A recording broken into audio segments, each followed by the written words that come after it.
Bonjour Nicole Delépine. Bonjour. Alors vous êtes thérapeute, vous venez de publier Ma liberté de soigner aux éditions Michalon, c'est votre deuxième ouvrage. Vous aviez déjà publié, toujours chez Michalon, 9 petits lits au fond du couloir. C'est une sorte de réquisitoire contre notre système de traitement, on va dire, pas notre système de santé, à notre manière de traiter, notamment dans votre spécialité qu'est la cancérologie, puisque vous êtes pédiatre et oncologue. Vous considérez que nous sommes tous des numéros et qu'il faut lutter contre ça. Vous dites ça suffit ? Un réquisitoire, je ne sais pas, mais en tout cas un grand cri, en tout cas un grand cri d'alerte et d'alarme pour dire effectivement la liberté thérapeutique est un droit inscrit dans le Code de santé publique. Le malade a le droit de choisir son médecin et le médecin doit, selon le code de déontologie, choisir le meilleur traitement en l'état actuel de la science.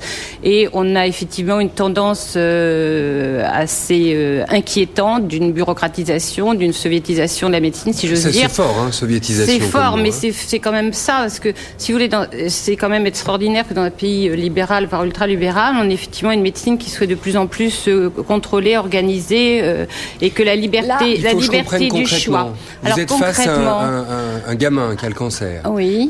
Vous étudiez son état, bien évidemment. Il y a un certain nombre de traitements possibles. Tout à fait. C'est l'éventail que vous offre la science. Tout à fait. L'administration vous dit c'est ce traitement-là qu'il faut appliquer parce que c'est tel cas, tel numéro, tel. Si j'ose dire, c'est pas l'administration, mais en oncologie pédiatrique, effectivement, pour l'instant, il y a une pression importante d'un groupe qui applique un traitement commun pour la France. Par maladie précise. Vous avez telle maladie à tel stade de la maladie. À ce moment-là, il y a un protocole qui est proposé, qui est ou non un essai thérapeutique, mais il y a un protocole. Et en dehors de ce protocole, effectivement, dans les autres services en dehors du nôtre, qui est indépendant, on ne nous propose rien d'autre qui reste indépendant. Le seul qui est à la carte d'une certaine manière. Le seul service qui reste indépendant en cancérologie pédiatrique. Alors, c'est pas encore le cas en oncologie adulte, en cancérologie adulte, mais le risque avec le plan cancer est quand même la même chose, puisqu'on nous dit qu'il faut appliquer des référentiels nationaux.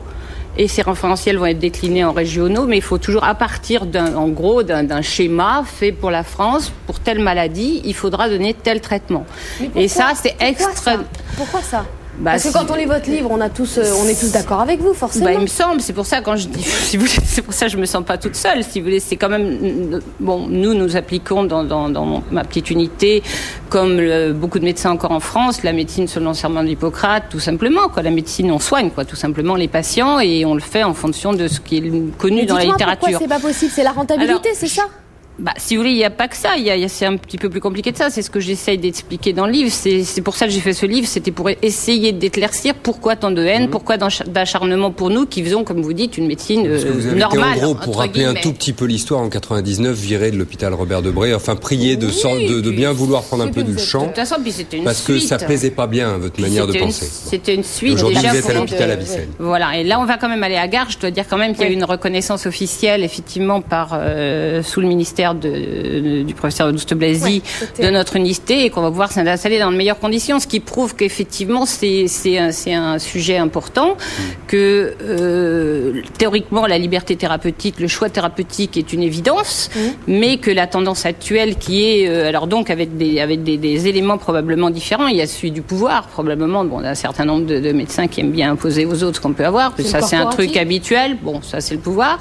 Il y a le fait de vouloir dire pour certains, ils l'écrivent clairement, qu'il faut rentrer le maximum d'enfants atteints de cancer dans les essais thérapeutiques, et donc qu'il faut que ça soit homogène et tout le monde fasse pareil, parce que comme il n'y a pas, entre guillemets, trop d'enfants, beaucoup d'enfants atteints de cancer, faut pas en louper un qui rentrera pas dans un essai thérapeutique. 1500, voilà, c'est ce ordre-là, 1600 à 2000 en comptant les leucémies. Et puis le troisième élément, c'est probablement un problème de coût-efficacité. Un ancien ministre de la Santé l'a dit il n'y a pas très longtemps sur votre antenne, en disant oui, mais le libre choix thérapeutique va devoir devenir relatif parce qu'il ne faudra pas rembourser les soins qui seront en dehors de ces référentiels parce qu'ils risqueraient de coûter trop cher. Il l'a explicité à peu près. Donc je pense qu'il y a plusieurs formes d'arguments qui font que effectivement on essaie de nous imposer des traitements absolument homogènes pour tous les malades atteints de la même maladie en France. On nuit aux patients en faisant ça ?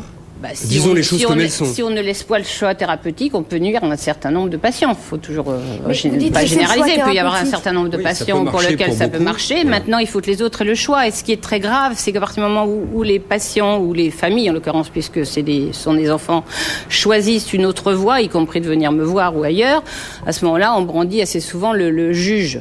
Ça, c'est l'affaire du petit Nicolas, par exemple. C'est pas Nicolas, Alexandre, Orlane, et bon, c'est pour ceux que je connais moi. Il y en a d'autres qui ne sont jamais venus jusqu'à moi parce qu'ils ont eu peur. Effectivement, je comprends les parents quand on leur dit si vous n'acceptez pas ce qu'on vous propose, on va en parler au juge.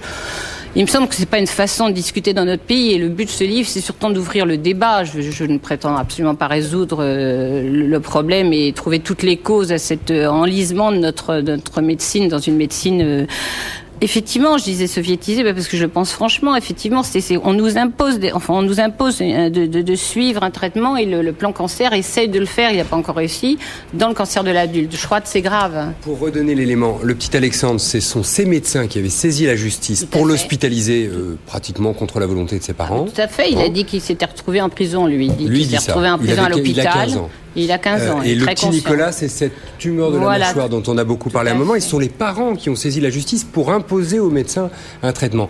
Non, on n'en sort que par là. Pas pour imposer aux médecins. Pour avoir accès au traitement qu'ils souhaitaient pour leur enfant. En fait, si vous voulez, il faut quand même être exact. Ils ont interpellé le ministre par intermédiaire de la justice pour dire pour demander au ministre de dire au chirurgien faites ce que vous aviez décidé. C'était absolument pas pour le chirurgien tout à fait en accord avec notre équipe médicale. C'est une médecine qui n'est débrayable que par la justice. C'est effrayant.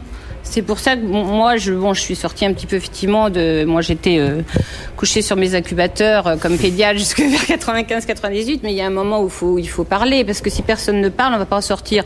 Surtout, je pense qu'il y a beaucoup de gens qui ont des choses à dire et qui vont participer à ce débat. L'important, c'est, je veux dire, tous les témoignages suscitent, les enfants dont je parle, vous pouvez les avoir sur les plateaux. Je veux dire, faut discuter avec les parents, comment ça se passe avec les médecins qui s'expliquent. Enfin, je veux dire, il faut donner la parole à tout le monde pour qu'on comprennent comment on arrive dans ce système aberrant d'une société ultralibérale qui donne une médecine rigide, effectivement socialisée, au nom de peut-être, je pense que les gouvernants pensent que c'est comme ça qu'on peut faire des économies de santé, mais c'est absolument faux, puisqu'on dépense toujours autant du PIB, on diminue depuis 4-5 ans, voire 10 ans, la qualité de notre médecine en France et on dépense autant d'argent. Moi, je pense qu'on peut dépenser autant d'argent, mais c'est pas grave, mais pour une bonne médecine, et pas en descendant la qualité de notre médecine et en multipliant les contrôles, les administratifs, etc. Ça se lit. Donc, je vous écouterai pendant des heures. C'est gentil, merci.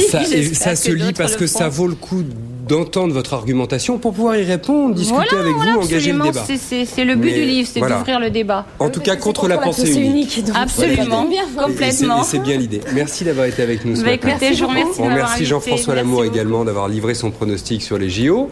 15 médailles. Et puis on vous remercie d'avoir été là, n'est-ce pas ? C'est ça. Et puis je me remercie moi-même. Bonne journée, puis à demain, tout ça. Et puis merci à vous. On vous remercie surtout vous. Allez, bonne journée. À demain.